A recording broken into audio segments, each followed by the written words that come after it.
Sagar ring road flyover ramp కుప్పకూలింది. ప్రమాదంలో 10 మందికి గాయాలవగా గాయపడిన వారిలో 4 పరిస్థితి విషమంగా ఉంది. నిర్మాణంలో ఉన్న ఫ్లైఓవర్ ర్యాంప్ ఒక్కసారిగా కుప్పకూలింది. శిథిలాల కింద మరికొందరు ఉన్నట్లు సమాచారం. ఇంకా పూర్తి వివరాలు తెలియాల్సి ఉంది.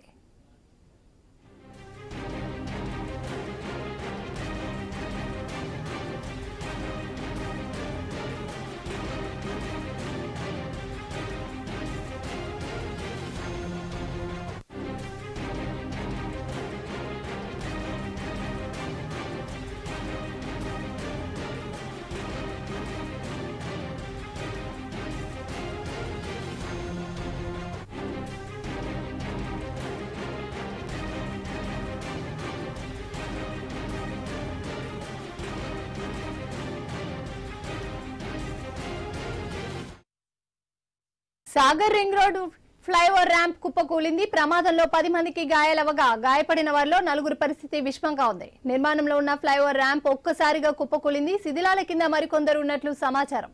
ఇంకా పూర్తి వివరాలు తెలియాల్సి ఉంది.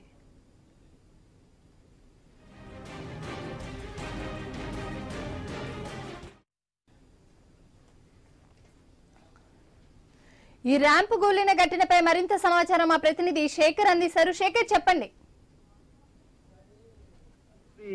ఫ్లైఓవర్ కు సంబంధించి ఈ LB Nagar Sagar ring road నుంచి ఎల్బీ నగర్ చౌరస్తా వరకు నిర్మిస్తున్నటువంటి ఫ్లైఓవర్ లో ప్రమాదం చోటు చేసుకుంది. బైరాంగూడ వైపు నుంచి ఈ ఫ్లైఓవర్ వెహికల్స్ కి ఎక్కేందుకు నిర్మిస్తా ఉన్నారు.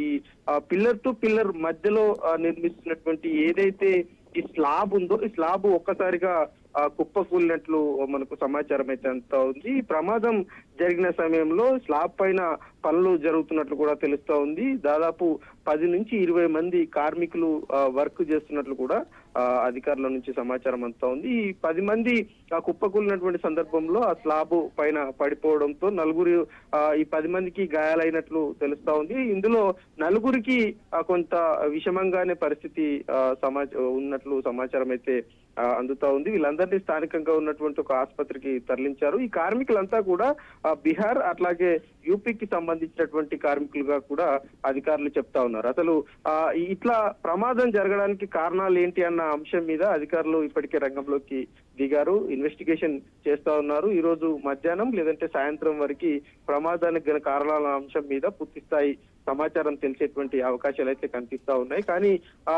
ఇట్లాంటి సంఘటనలు హైదరాబాద్ లో చాలా తక్కువగా జరిగినటువంటి పరిస్థితులు అయితే ఉన్నాయని చెప్పుకోవచ్చు. మొత్తానికి ఇన్వెస్టిగేషన్ అయితే జరుగుతూ ఉంది. మంత్రి కేటీఆర్ కూడా ఈ అంశం మీద ఆరా తీసినట్లు సమాచారం అయితే అందుతా ఉంది.